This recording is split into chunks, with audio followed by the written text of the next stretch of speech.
الحمد لله الحمد لله وكفى وسلام على عباده الذين اصطفى أما بعد فأعوذ بالله من الشيطان الرجيم بسم الله الرحمن الرحيم لقد من الله على المؤمنين إذ بعث فيهم رسولا من أنفسهم وقال النبي صلى الله عليه وسلم أنا سيد ولد آدم ولا فخر أو كما قال عليه الصلاة والسلام. درود پاک پڑھ لیں. اللہم صلی علی محمد وعلی آل محمد کما صلیت علی ابراہیم وعلی آل ابراہیم انک حمید مجید. اللہم بارک علی محمد وعلی آل محمد کما بارکت علی ابراہیم وعلی آل ابراہیم انک حمید مجید. بزرگان محترم اور برادران حدیث، اللہ کے فضل سے آج سیرت النبی صلی اللہ علیہ وسلم کا 9واں سیشن ہے. اس سے پہلے ہم جزیرۃ العرب کے حالات، رسول اللہ صلی اللہ علیہ وسلم کے خاندان اور آپ علیہ الصلاۃ والسلام کی ولادت، بلکہ اس سے قبل حمل کے دوران کے مبشرات، پھر آپ علیہ الصلاۃ والسلام کی ولادت اور اس ولادت کے دوران ملنے والی مبشرات، پھر رسول اللہ صلی اللہ علیہ وسلم کی رضاعت کے دوران پیش آنے والے محیر العقول واقعات، اور اس رضاعت کے بعد آپ علیہ الصلاۃ والسلام کا عبد المطلب کی کفالت میں آنا، پھر ان کی وفات کے بعد ابو طالب کی کفالت میں آنا، پھر ابو طالب کی کفالت کے دوران ان کی معاونت کے لیے بکریاں چرانا، شام کا سفر کرنا اور بحیرہ راہب سے ملاقات اور اس سفر کے دوران پیش آنے والے واقعات، اور پھر دوسرا سفر شام جو کہ حضرت خدیجہ رضی اللہ عنہا کا سامان تجارت لے کے گئے تھے، اس سفر کے دوران پیش آنے والے واقعات. ابھی تک ہم نے یہ سب کچھ الحمدللہ پڑھا. اب ہم پڑھ رہے ہیں رسول اللہ صلی اللہ علیہ وسلم کی نبوت سے پہلے کے واقعات، نبوت سے پہلے کی زندگی. تو آج ہم ایک تو یہ بات پڑھیں گے کہ نبوت سے پہلے کی جو زندگی ہوتی ہے وہ بھی گناہوں سے محفوظ زندگی ہوتی ہے. ایک پیغمبر نبوت سے پہلے بھی اگرچہ نبی نہیں ہوتا، لیکن صدیقیت اور ولایت کے اعلیٰ مقام و مرتبے پہ فائز ہوتا ہے. ایک تو ہم یہ پڑھیں گے. اور دوسرے نمبر پر نبوت کا سلسلہ اگرچہ ظاہری طور پر اس وقت شروع ہوتا ہے جب پہلی وحی نازل ہوتی ہے، لیکن اس کی تمہید اللہ تبارک و تعالی کی طرف سے پہلے شروع ہو جاتی ہے نیک خوابوں کی صورت میں. یہ دو چیزیں آج ہم پڑھیں گے. پہلی بات کہ پیغمبر نبوت سے قبل اگرچہ نبی نہیں ہوتا، لیکن صدیقیت اور ولایت کے مقام پر، اعلیٰ مقام پر فائز ہوتا ہے. اور غیر نبی میں جتنے بھی صدیقین ہوتے ہیں یا اولیاء ہوتے ہیں، ان کو پیغمبر کی صدیقیت اور ولایت سے، جو پیغمبر کو نبوت سے پہلے جو مقام عطا ہوتا ہے ولایت کا، اس ولایت سے وہ نسبت حاصل نہیں ہوتی جو نسبت ایک قطرے کو دریا سے ہے. یہ بات ذہن میں رکھیے. یعنی پیغمبر نبوت سے پہلے بھی ولایت کے اتنے بڑے مقام پر فائز ہوتا ہے نبوت سے پہلے کہ ساری دنیا کے اولیاء مل جائیں، صدیقین اور صالحین مل جائیں، وہ پیغمبر کی اس ولایت کا مقابلہ نہیں کر سکتے جس ولایت پر پیغمبر نبوت سے پہلے فائز ہوتا ہے. آپ خود اندازہ لگائیے. پھر تو آخری مقام تو نبوت کا ہے. قرآن پاک کی آیات اس کے اوپر دلیل ہیں، شاہد ہیں. قرآن پاک میں اللہ تبارک و تعالی فرماتے ہیں وَلَقَدْ آتَيْنَا إِبْرَاهِيمَ رُشْدَهُ مِنْ قَبْلُ وَكُنَّا بِهِ عَالِمِينَ، کہ ہم نے ابراہیم علیہ السلام کو نبوت سے پہلے رشد عطا فرمایا تھا. رشد. وَكُنَّا بِهِ عَالِمِينَ، اور ہم ابراہیم علیہ السلام کو اور ان کے اندر کی استعداد اور صلاحیت کو جانتے تھے، خوب جاننے والے تھے. رشد کسے کہتے ہیں؟ تاکہ آپ کو معلوم ہو کہ ابراہیم علیہ السلام کو نبوت ملنے سے پہلے جو رشد کا وصف عطا ہوا تھا وہ رشد کسے کہتے ہیں؟ اس کی تفصیل قرآن پاک کی ایک دوسری آیت میں، سورہ حجرات آیت نمبر 7. اللہ تبارک و تعالی فرماتے ہیں، صحابہ کرام کو ظاہری طور پر خطاب ہے وَلَكِنَّ اللَّهَ حَبَّبَ إِلَيْكُمُ الْإِيمَانَ وَزَيَّنَهُ فِي قُلُوبِكُمْ وَكَرَّهَ إِلَيْكُمُ الْكُفْرَ وَالْفُسُوقَ وَالْعِصْيَانَ أُولَئِكَ هُمُ الرَّاشِدُونَ، کہ اللہ تبارک و تعالی نے تمہارے دلوں کے اندر ایمان اور اطاعت یعنی نیکی کی محبت راسخ کر دی ہے، ڈال دی ہے۔ صحابہ کو کہا جا رہا ہے کہ اللہ نے تمہارے دلوں کے اندر ایمان کی محبت اور نیکی کی اطاعت یعنی اللہ کی فرما برداری کی محبت اللہ نے تمہارے دلوں کے اندر کیا کر دی ہے؟ راسخ، مضبوط کر دی ہے۔ وَكَرَّهَ إِلَيْكُمُ الْكُفْرَ وَالْفُسُوقَ وَالْعِصْيَانَ، اور اللہ نے تمہارے دلوں کے اندر جس طرح ایمان اور نیکی کی محبت جس درجے ڈالی ہے، اسی درجے اللہ تبارک و تعالی نے کفر اور گناہوں کی نفرت بھی تمہارے دلوں کے اندر راسخ کر دی ہے۔ آگے اللہ فرماتے ہیں اولئک هم الراشدون، یہ طبقہ کہ جس کے دل کے اندر ایمان اور اطاعت کی محبت کوٹ کوٹ کے بھر دی جائے، اور جس کے دل کے اندر معصیت اور کفر کی نفرت کوٹ کوٹ کے بھر دی جائے، یہ لوگ در حقیقت رشد والے ہیں۔ اولئک هم الراشدون، رشد والے۔ یہ رشد پیغمبروں کو اور انبیاء کو اور رسولوں کو نبوت سے پہلے اتم درجے حاصل ہوتا ہے، اتم درجے، کمال درجے کا حاصل ہوتا ہے یہ رشد انبیاء کو نبوت سے پہلے۔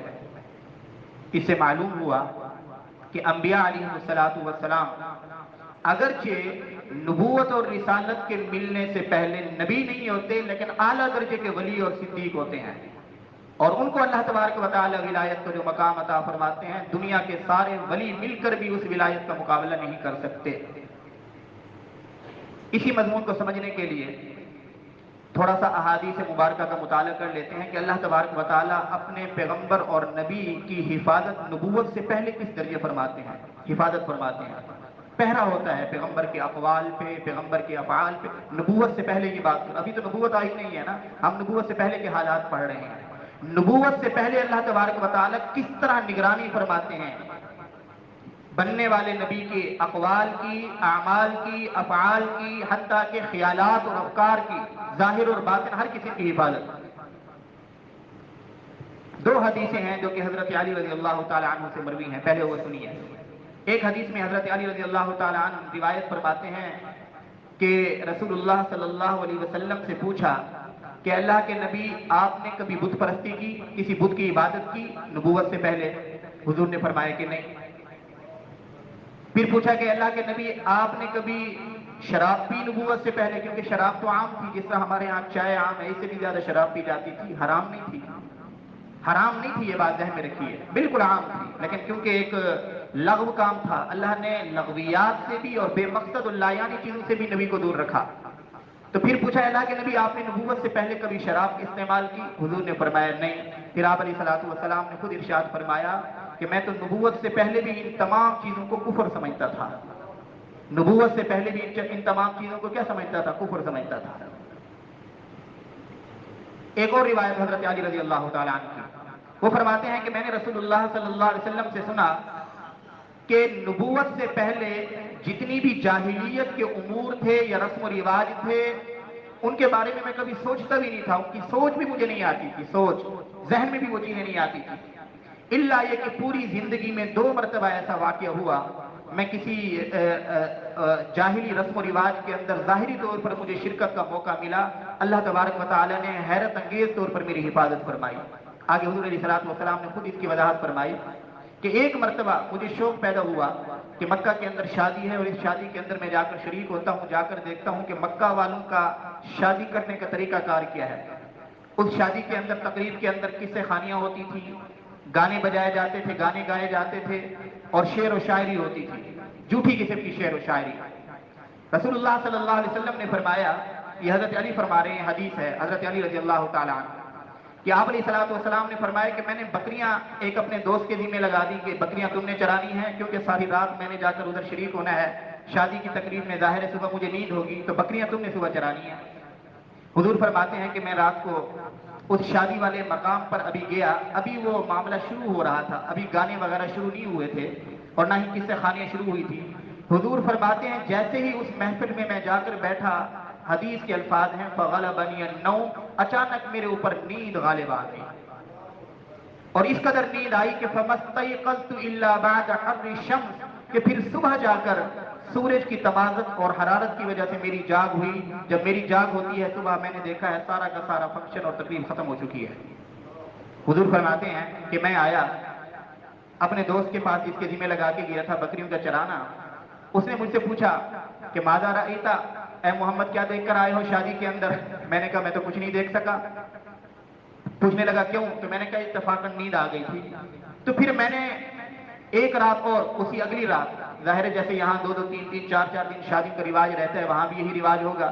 حضور نے فرمایا اس سے اگلی رات پھر میں نے ارادہ کیا کہ پچھلی رات تو نیند کا غلبہ ہو گیا تھا، اب میں ایک مرتبہ دوبارہ جا کر شریک ہوتا ہوں، دیکھتا ہوں کہ شادی کا طریقہ کار کیا ہے۔ حضور فرماتے ہیں کہ دوسری رات میں جا کے شریک ہوا، جیسے ہی بیٹھا تھا فغلبنی النوم، میرے اوپر نیند کا غلبہ ہو گیا اور میں سوتا رہا ساری رات۔ فمستيقظت الا بعد حر الشمس، صبح سورج کی حرارت اور تمازت کی وجہ سے میری جاگ ہوئی، جب میں اٹھا تو دیکھا شادی ختم ہو چکی ہے۔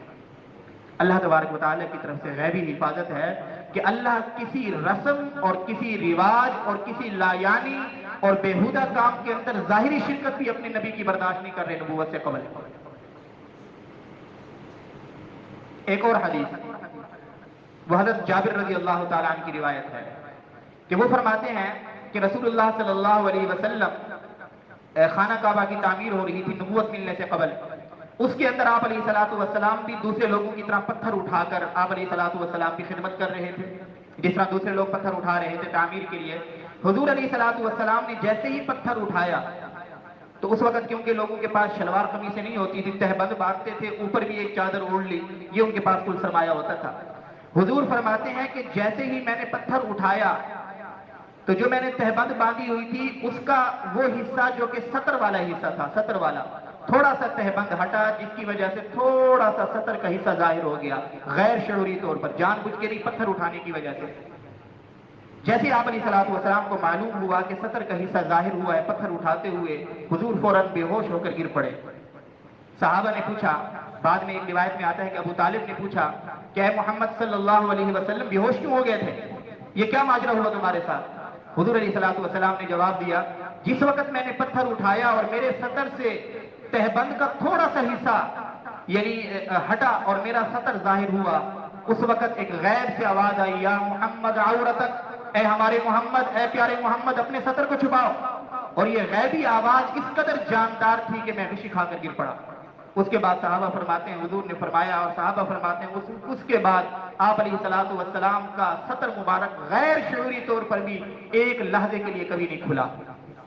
یہ حضور علیہ الصلوۃ والسلام کی حفاظت ہو رہی ہے، ایک ایسے پیغمبر کی جس نے آ کے حیا کا عالم بردار بننا تھا، حیا کا عالم اٹھانا تھا، عفت اور پاکدامی اور حیا کی دعوت دینی تھی، اس کی حفاظت ہو رہی ہے نبوت سے قبل کہ اس کے سطر کا حصہ غیر شعوری طور پر، غیر اختیاری طور پر بھی تھوڑا سا کھل جائے، یہ بھی اللہ کو برداشت نہیں تھا۔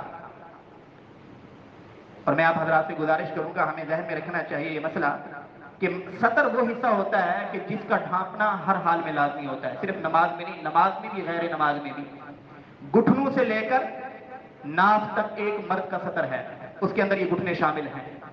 گھٹنوں سے لے کر ناف تک کا حصہ کسی بھی صورت میں کھولنا جائز نہیں ہے ایک مرد کے لیے، الا یہ کہ کوئی شرعی عذر ہو، اپنے علاج معالجے کے لیے آپریشن ہو رہا ہو یا جیسے کوئی مجبوری ہوتی ہے عذر، اس کے علاوہ عام حالات کے اندر گھٹنوں سے لے کر ناف تک کا حصہ تھوڑی دیر کے لیے بھی کھولنا، اس کو ظاہر کرنا، شریعت نے اس کی اجازت نہیں دی، نہ نماز کے اندر نہ نماز کے باہر، یہ بات ذہن میں رکھیے۔ آج آپ دیکھیے کہ آج معاشرہ کس ٹریک پر جا رہا ہے، کتنے لوگ ہوتے ہیں جس نے یہاں تک وہ کچھے پہنے ہوتے ہیں، یہاں تک ان کا سطر ظاہر ہوتا ہے، اور بعض لوگ تو ایسے بچے قرآن پڑھنے کے لیے بھی آ جاتے ہیں، اور بعض اوقات ایسے نوجوانوں کو نماز پڑھتے دیکھا ہے، نماز پڑھتے، گھٹنے شامل ہیں، گھٹنوں سے لے کر ناف تک کا حصہ سطر کے اندر شامل ہے۔ سطر وہ حصہ ہوتا ہے کہ جس کا ڈھانپنا نماز غیر نماز، دن رات، خلوت جلوت، ہر صورت میں عام حالات کے اندر کیا ہوتا ہے، لازم ہوتا ہے کہ اس کو ڈھانپ کے رکھا جائے۔ اور یہ بات ذہن میں رکھیے کہ اس حصے کا ظاہر کرنا یہ شریعت کے اندر اسی طرح گناہ کا ذریعہ ہے، گناہ کا سبب ہے، اسی طرح ایک جرم ہے اور گناہ ہے جس طرح انسان اپنی شرمگاہ کو ظاہر کرتا ہے، یہ بات ذہن میں رکھیے۔ اس حوالے سے میں خاص طور پر نوجوانوں سے اور آپ سب حضرات سے گزارش کروں گا کہ اپنی اولاد کی تربیت کے اندر صحیح لباس کو، اس کو ترجیح دیں کہ شریعت کے مطابق لباس کا مطلب ہی یہ ہے کہ انسان کے عیوب کو چھپائے، اور ایسا لباس ہونا چاہیے کہ جو باوقار لباس ہو، انسان کے جسم کا کوئی حصہ ظاہر نہ ہو، اس کی حفاظت کرنی چاہیے کہ سطر کسے کہتے ہیں۔ بہرحال حدیث پاک میں آتا ہے، حضرت جابر رضی اللہ تعالیٰ عنہ فرماتے ہیں کہ رسول اللہ صلی اللہ علیہ وسلم نے پتھر اٹھاتے ہوئے جیسے ہی آپ علیہ الصلوۃ والسلام کی تہبند تھوڑا سا ہٹا، غیر سے آواز آئی، یا محمد عورتک، اے محمد اپنے سطر کو چھپاؤ۔ حضور فرماتے ہیں کہ یہ غیبی آواز اس طور پہ جاندار تھی کہ میں غش کھا کر گر گیا۔ اس کے بعد حضور علیہ الصلوۃ والسلام کے سطر کا حصہ تو کیا پورے جسم کے اندر، عام طور پہ آپ علیہ الصلوۃ والسلام اتنی شرم و حیا والے تھے کہ عام طور پر اپنی پنڈلیوں کو بھی ظاہر نہیں فرماتے تھے مجلس کے اندر۔ اس حیا کے وصف کو بھی سامنے رکھنا ہے، اس حیا کے وصف کی تربیت نبوت سے پہلے کی ہو رہی ہے۔ 3 حدیثیں ہو گئی کہ پیغمبر کی کیسے حفاظت کی جاتی ہے۔ حضرت علی کی پہلی حدیث کہ میں شراب اور بت پرستی کو شروع سے ہی کفر سمجھتا تھا۔ حضرت علی کی دوسری حدیث کہ حضور علیہ الصلوۃ والسلام نے فرمایا جاہلیت کا کبھی خیال بھی نہیں آیا، جاہلی رسم و رواج کا، الا یہ کہ 2 مرتبہ آیا، اللہ نے حفاظت فرما دی۔ تیسری حدیث حضرت جابر رضی اللہ تعالیٰ عنہ کی کہ حضور علیہ الصلوۃ والسلام کی اللہ نے ایسی حفاظت نبوت سے پہلے فرمائی کہ اگر تہبند کا ایک حصہ غیر اختیاری طور پر تھوڑا سا سطر سے ہٹ گیا ہے تو حضور غشی کھا کر گر پڑے، اور اس کے بعد حضور علیہ الصلوۃ والسلام نے اپنے اس تہبند کو جوڑ دیا۔ چوتھی حدیث حضرت شداد بن اوس رضی اللہ تعالیٰ عنہ کی ہے۔ حضرت شداد بن اوس رضی اللہ تعالیٰ عنہ فرماتے ہیں کہ رسول اللہ صلی اللہ علیہ وسلم نے ارشاد فرمایا کہ فلما نشأت، جب میری نشو و نما ہوئی، جب میں بڑھنے لگا، تو رسول اللہ صلی اللہ علیہ وسلم نے فرمایا بغضت الی الاوثان وبغض الی الشرع، جیسے ہی میری نشو و نما ہونے لگی، میں بڑھنے لگا، جس قدر میری نشو و نما ہوتی جاتی تھی اس قدر بت پرستی کی نفرت میرے دل کے اندر ڈال دی گئی، اور شعر و شاعری کی نفرت، بت پرستی کے ساتھ حضور نے فرمایا شعر و شاعری کی نفرت بھی اللہ تبارک و تعالی نے میرے دل کے اندر ڈال دی۔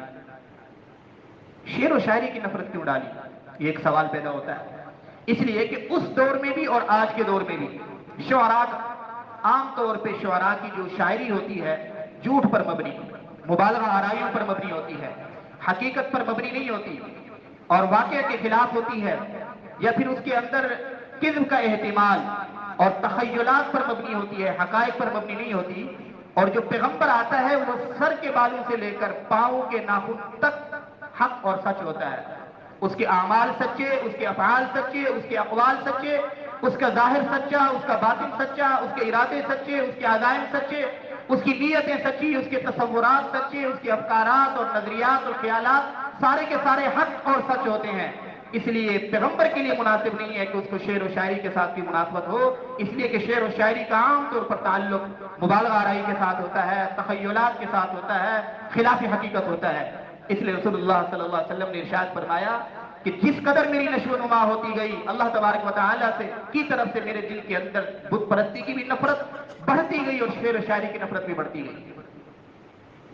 اس لیے اللہ تبارک و تعالیٰ قرآن مجید میں فرماتے ہیں وَمَا عَلَّمْنَاهُ الشِّعْرَ وَمَا يَنبَغِي لَهُ، ہم نے رسول اللہ صلی اللہ علیہ وسلم کو شعر و شاعری نہیں سکھلائی، اس لیے کہ یہ حضور کے شایان نشان نہیں تھی۔ ایک اور حدیث میں آتا ہے اچھے اشعار حضور نے پسند فرمائے ہیں، لیکن عام طور پہ عمومی اشعار کی بات ہو رہی ہے، لیکن حضور کے لیے بہرحال شاعری کا منصب کی حضور کے شایان نشان نہیں تھا، یہ بات ذہن میں رکھیے۔ تو یہ 4 حدیثیں یہ اس بات کی دلیل ہیں، اور یہ تمام تر واقعات جو آپ نے سنے یہ اس بات کی دلیل ہیں کہ رسول اللہ صلی اللہ علیہ وسلم یا کوئی بھی پیغمبر نبوت سے پہلے اگرچہ نبی نہیں ہوتا لیکن اعلیٰ درجے کا صدیق اور ولی ہوتا ہے، اور اس کی ولایت کا مقابلہ تمام دنیا کے اولیاء اور صالحاں کی ولایت اور صالحیت نہیں کر سکتی۔ یہ کیسے ممکن ہو سکتا ہے کہ جس پیغمبر نے من جانب اللہ مبعوث ہونا ہے، جس پیغمبر نے کچھ عرصہ بعد کفر اور شرک کا رد کرنا ہے، کفر اور شرک سے لوگوں کو دور کرنا ہے، نکالنا ہے، جس پیغمبر نے دین کی دعوت دینی ہے، ایمان کی دعوت دینی ہے، خیر کی دعوت دینی ہے، یہ کیسے ممکن ہو سکتا ہے کہ وہ پیغمبر نبوت سے قبل کفر اور شرک کے اندر مبتلا ہو جائے؟ یہ کیسے ممکن ہو سکتا ہے کہ وہ پیغمبر نبوت کے اس منصب سے پہلے کسی معصیت کے اندر آلودہ ہو جائے، کسی معصیت کے ذریعے؟ یہ ممکن ہی نہیں۔ اس لیے اللہ تبارک و تعالیٰ نبوت سے قبل ہی پیغمبر کو ہر قسم کے کفر سے، شرک سے، معصیت سے، حتیٰ کہ چھوٹے گناہ سے بھی اللہ تبارک و تعالیٰ محفوظ فرماتے ہیں۔ یہ مسئلہ ذہن نشین کر لیجیے۔ خلاصہ یہی ہے کہ ایک پیغمبر اپنی نبوت سے قبل اگرچہ ولی نہیں ہوتا لیکن اعلیٰ درجے کا صدیق، اگرچہ نبی نہیں ہوتا لیکن اعلیٰ درجے کا صدیق اور ولی ضرور ہوتا ہے۔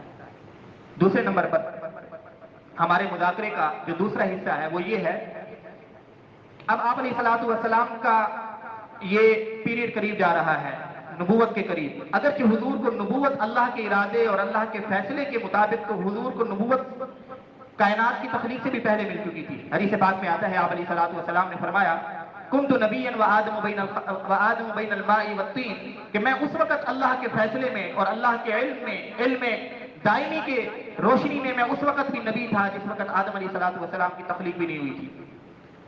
اللہ کے فیصلے میں تو حضور نبی بہت پہلے کے تھے، لیکن مقام نبوت جو ملا، اعلان نبوت، وہ 40 سال کی عمر میں۔ جیسے ہی یہ 40 سال کا عرصہ قریب آ رہا ہے، قریب آتا ہے، اس وحی سے پہلے اللہ تبارک و تعالی اس پیغمبر کی تربیت کے لیے تاکہ وہ وحی کا متحمل ہو سکے، اللہ تبارک و تعالی نیک خوابوں کا ذریعہ جاری فرماتے ہیں۔ نیک خوابوں کا ذریعہ پیغمبر پھر خواب دیکھنا شروع ہو جاتا ہے۔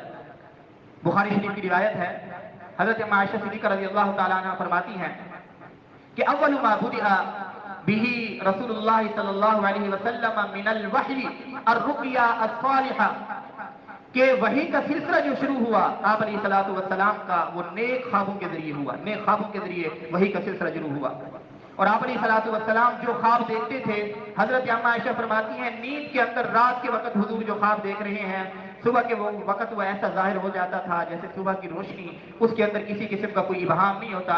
حضور جو خواب دیکھتے تھے حقیقتاً وہی شکل سامنے آ جاتی تھی۔ دن کے وقت اللہ تبارک و تعالیٰ پھر اس چیز کو سامنے حقیقت بنا کر پیش کر دیتے تھے۔ میرے اور آپ کے خواب زیادہ تر میرے اور آپ کے خواب خلاف حقیقت ہوتی ہے۔ رات کو ہم کچھ دیکھتے ہیں، ہوتا کچھ ہے، لیکن پیغمبر جو کچھ دیکھتا ہے وہ عین حقیقت ہوتا ہے۔ اسی طرح سچا خواب، بالکل سچا خواب، 100% سچا خواب ہوتا ہے پیغمبر جو دیکھتا ہے۔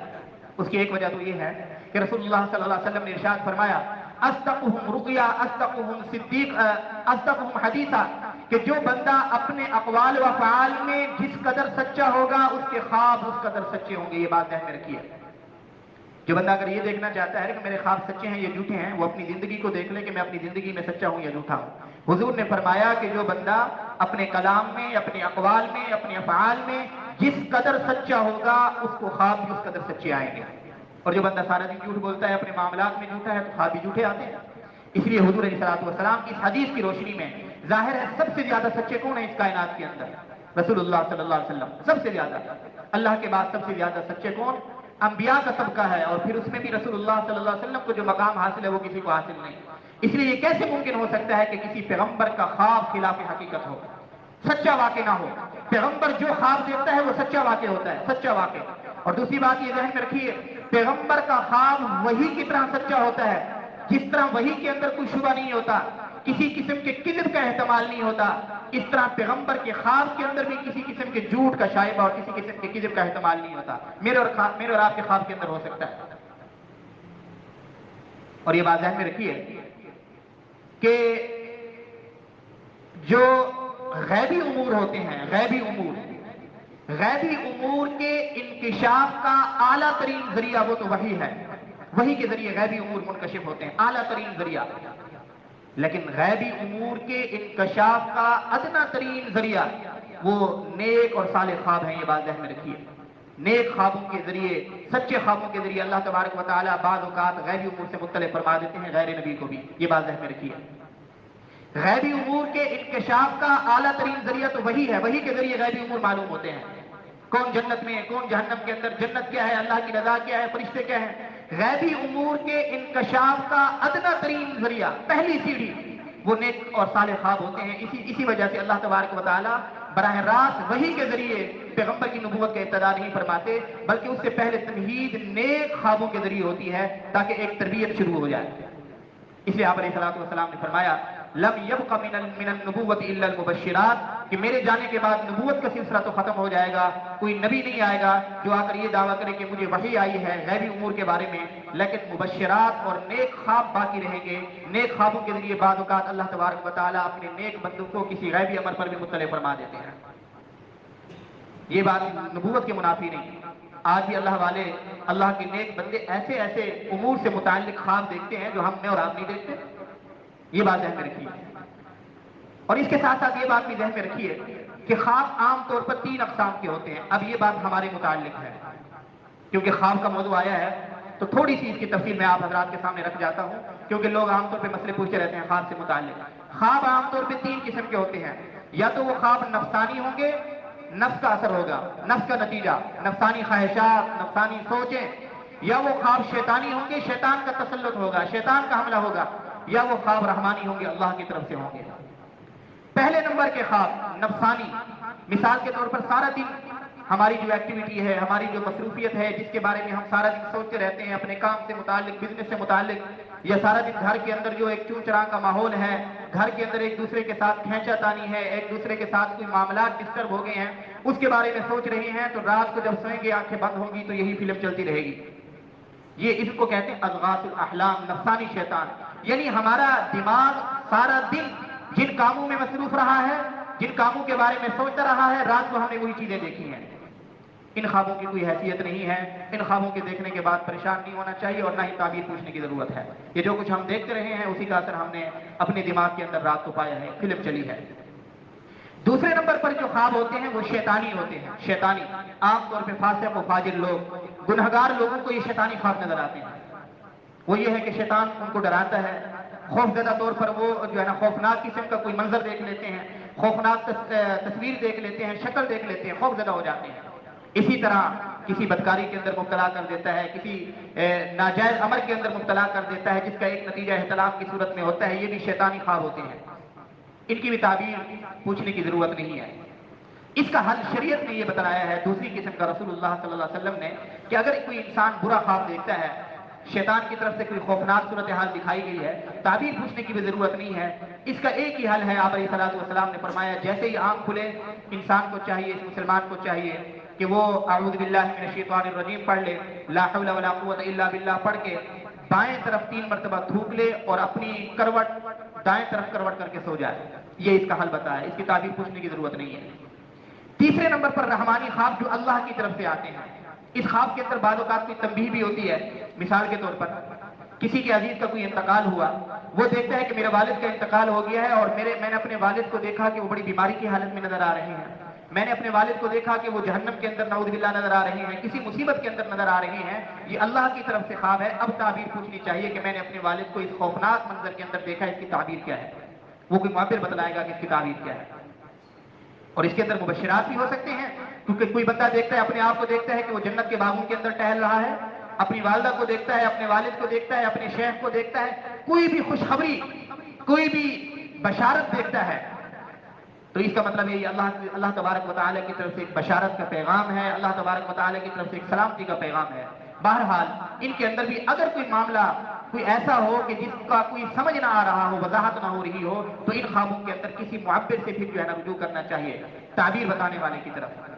لیکن یہ بات ذہن میں رکھیے کہ تعبیر بتانے کے لیے، تعبیر لینے کے لیے احتیاط بہت ضروری ہے، بہت ضروری ہے.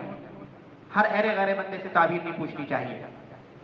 خواب کی تعبیر، اگر آپ نے تیسری قسم کا خواب دیکھا ہے، آپ کو کسی قسم کی بشارت ملی ہے یا کوئی تنبیہ ہوئی ہے اللہ کی طرف سے، جس کے اندر آپ نے کسی کو بیماری کی حالت میں دیکھا، کسی کو قسم پرسی کی حالت میں دیکھا، یا اسی طرح کوئی معاملہ دیکھا، آگ جلتی ہوئی دیکھی اپنے گھر میں، کوئی معاملہ، تو اس کے اندر آپ نے جا کر جو تعبیر پوچھنی ہے وہ کسی ہر ایرے غیرے بندے سے نہیں پوچھنی، بلکہ اس کے اندر ایک اصول بیان کیا گیا کہ لا یذکر الا علی الحبیب او لبیب، کہ آپ اس خواب کا ذکر نہ کریں مگر اس بندے پر جو آپ کا گہرا دوست ہے اور آپ کا خیر خواہ ہے، ہمدرد ہے، اس کے سامنے اپنے خواب کا ذکر کریں. او علی لبیب، یا اس شخص پر جو آپ کا دوست تو نہیں ہے، جس کے ساتھ آپ کا کوئی تعلق اٹھنا بیٹھنا تو نہیں ہے، لیکن وہ عقل مند ہے، صاحب فہم ہے، صاحب علم ہے، صاحب دانش ہے، اسے پتہ ہو کہ خواب کی تعبیر کیسے دیتے ہیں. خواب کی تعبیر کا علم ہر بندے کے پاس نہیں ہوتا، ہر عالم کے پاس بھی نہیں ہوتا. یہ بات ذہن میں رکھیے. یہ تعبیر خواب کی تعبیر کا علم اور فن اللہ تبارک و تعالیٰ بعض لوگوں کو سکھلا دیتے ہیں، وہابی طور پہ سکھلا دیتے ہیں. یہ اس لیے کہ رسول اللہ صلی اللہ علیہ وسلم نے ایک بات ارشاد فرمائی، اس کی روشنی میں معبرین نے، جو کہ خواب کی تعبیر کے ماہرین ہیں، انہوں نے یہ اصول بیان کیا ہے کہ ہر ایرے غیرے کے سامنے خواب کی تعبیر نہیں رکھنی چاہیے. اس لیے کہ حدیث پاک میں آتا ہے، یہ جو خواب ہے اس کی مثال ایسی ہے جیسے کوئی پرندہ اپنے پنجے کے اندر دانہ اٹھاتا ہے. پرندہ اپنے پنجے کے اندر دانہ اٹھاتا ہے، پھر جہاں وہ اپنا پنجہ کھولے گا دانہ گر جائے گا، وہاں جس جگہ پہ کھولے گا، جا کر وہ پانی کے اوپر کھولتا ہے تو دانہ پانی پہ گرے گا. آگ کے اوپر سے گزر رہا ہے، پنجہ کھولتا ہے تو دانہ کہاں گرے گا؟ آگ کے اوپر گرے گا. کسی باغ سے گزر رہا ہے، پنجہ کھول دیتا ہے تو دانا کس پہ گرے گا؟ باغ میں گرے گا۔ کسی جنگل سے گزر رہا ہے، اپنا پنجہ کھول دیتا ہے تو دانا کس پہ گرے گا؟ جنگل پہ گرے گا۔ حضور علیہ الصلوۃ والسلام نے فرمایا خواب تو ایسا ہے، یعنی آپ جس معبر کے پاس جائیں گے، جو تعبیر وہ بیان کرے گا عام طور پر خواب اسی تعبیر کی شکل میں ڈھل جاتا ہے۔ اگر آپ نے کسی بدخواہ کو اپنا خواب بتلایا اور اس نے اس کی کوئی منفی تعبیر بیان کر دی تو بعید نہیں ہے کہ اس خواب کی پھر تعبیر منفی ہی ہو۔ اور اگر آپ نے کسی خیر خواہ کو بیان کیا تو وہ کوشش کرے گا کہ اس خواب کے اندر کسی قسم کی پازیٹیوٹی نکالے، مثبت طریقے سے اس کی تعبیر بیان کرے۔ تو اس لیے کسی خیر خواہ کو اور کسی صاحب دانش کو، صاحب علم کو، صاحب فہم کو بیان کرنا چاہیے۔ خواب کی تعبیر کے اندر بڑا اختلاف ہوتا ہے۔ آپ خود ایک میں مثال دیتا ہوں، آپ کو معلوم ہو جائے گا کہ خواب کی تعبیر کے اندر کتنی چیزوں کو سامنے رکھ کر خواب کی تعبیر دی جاتی ہے۔ امام ابن سیرین رحمۃ اللہ علیہ بہت بڑے معبر تھے۔ معبر کا معنی خواب کی تعبیر بتلانے والے، ان سے بڑا معبر کوئی نہیں آیا حضور علیہ الصلوۃ والسلام کی امت میں بعد کے ادوار کے اندر۔ ویسے تو آپ علیہ الصلوۃ والسلام حضرت ابوبکر صدیق رضی اللہ تعالیٰ عنہ کی طرف بھی لوگوں کو بھیجتے تھے۔ آپ حضرت ابوبکر صدیق کو بھی اللہ تبارک و تعالیٰ نے یہ فن عطا فرمایا تھا خواب کی تعبیر کا۔ بعد کے ادوار کے اندر سب سے بڑے جو امام مانے جاتے ہیں امام ابن سیرین رحمۃ اللہ علیہ ہیں۔ خواب کی تعبیر کے اندر بڑے امام مانے جاتے ہیں۔ ان کے پاس ایک آدمی آیا اور اس نے آ کر کہا کہ میں سویا ہوا تھا، میں نے دیکھا کہ میری چارپائی کے نیچے آگ جل رہی ہے، اس خواب کی تعبیر بتلائیے۔ انہوں نے فرمایا کہ آپ کو بشارت ہو، خوشخبری ہو کہ آپ کے گھر سے خزانہ نکلے گا۔ چلا گیا اور اس نے جا کر کھدائی کی، خزانہ نکل گیا۔ کچھ عرصے بعد ایک اور شخص آیا اور اس نے آ کر پوچھا کہ میں نے خواب دیکھا ہے کہ میری چارپائی کے نیچے آگ جل رہی ہے۔ تو امام ابن سیرین رحمۃ اللہ علیہ نے فرمایا کہ یہ تو اچھی بات نہیں ہے، جاؤ اپنے گھر کا ساز و سامان کسی اور گھر میں منتقل کرو، آپ کے گھر کو آگ لگنے والی ہے، آپ کا گھر جلنے والا ہے۔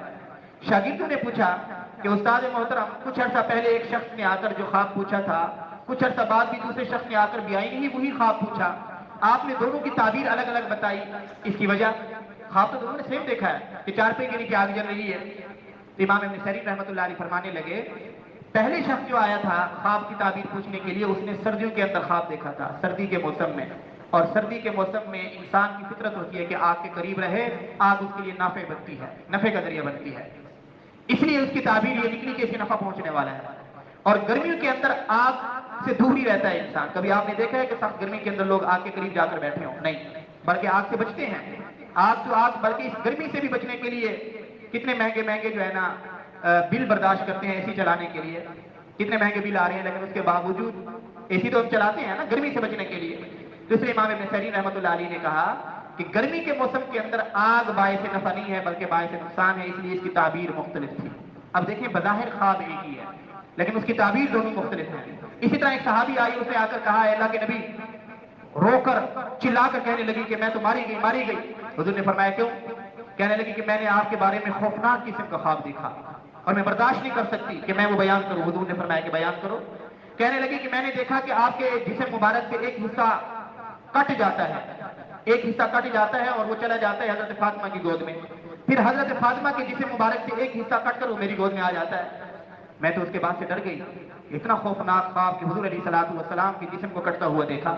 حضور نے فرمایا کہ بی بی اس میں گھبرانے کی ضرورت نہیں، اس کے اندر تو بشارت ہے، خوشخبری ہے، اور وہ یہ کہ فاطمہ جو کہ میرے جسم کا ایک ٹکڑا ہے، میرا لخت جگر ہے، میرا خون ہے، اللہ تبارک و تعالیٰ اس کو اولاد دینے والے ہیں، اس کو بچہ دینے والے ہیں، اور بچہ ماں کا ایک کیا ہوتا ہے؟ لخت جگر ہوتا ہے، ٹکڑا ہوتا ہے، اور وہ بچہ تمہاری گود میں آ کر دودھ پیے گا، تمہاری گود کے اندر آ کے نشو و نما پائے گا۔ اب بظاہر دیکھیں کہ خواب کس قدر خوفناک تھا لیکن اس کی تعبیر کس قدر خوشنما ہوئی۔ اس لیے خواب کے ظاہر پہ نہیں جانا چاہیے۔ یہ تین اقسام ذہن میں رکھیے۔ نفسانی خواب ان کی تعبیر کی ضرورت نہیں، شیطانی خواب اس کے اندر صرف آپ استغفار کیجئے، کسی کو بتانے کی ضرورت نہیں۔ رحمانی خواب یہ دونوں قسم کے ہو سکتے ہیں، اللہ کی طرف سے تنبیہ بھی ہو سکتی ہے، عذاب بھی دکھلایا جا سکتا ہے، متنبہ بھی کیا جا سکتا ہے، بشارت بھی ہو سکتی ہے، خوشخبری بھی ہو سکتی ہے۔ اس کے اندر اگر معاملہ واضح ہے پھر تو تعبیر لینے کی ضرورت نہیں بلکہ اللہ کا شکر ادا کریں۔ اگر معاملہ مشتبہ ہو گیا ہے کہ یہ اللہ کی رحمت ہے یا اس کے اندر کوئی عذاب ہے تو پھر کسی معبر کے پاس، ہر ایرے غیرے کے پاس نہیں جانا۔ اس لیے حضور علیہ الصلوۃ والسلام نے منع فرمایا ہے۔ عام طور پہ معبر جو تعبیر بیان کرتا ہے خواب اسی کے مطابق حقیقت ڈھال لیتا ہے عام طور پر۔ اللہ تبارک و تعالیٰ مجھے اور آپ حضرات کو صحیح معنوں میں فہم نصیب فرمائے۔ بہرحال آج ہم نے پڑھا کہ ایک نبی نبوت سے پہلے اگرچہ نبی نہیں ہوتا لیکن ولایت کے ایسے مقام پر فائز ہوتا ہے کہ ساری دنیا کے ولی مل کر بھی اس کی ولایت کا مقابلہ نہیں کر سکتے۔ دوسرے نمبر پر یہ پڑھا کہ وحی سے پہلے اللہ تبارک و تعالی وحی کا سلسلہ نیک خوابوں سے شروع فرماتے ہیں۔ حضرت عائشہ نے فرمایا کہ آپ علیہ الصلوۃ والسلام پر یہ نبوت کا سلسلہ نیک خوابوں کے ذریعے شروع ہوا، اور حضور نے جو خواب بھی دیکھا وہ ایسا سامنے آیا حقیقت بن کر جیسے صبح کی روشنی ہوتی ہے، اس کے اندر کوئی ابہام نہیں ہوتا۔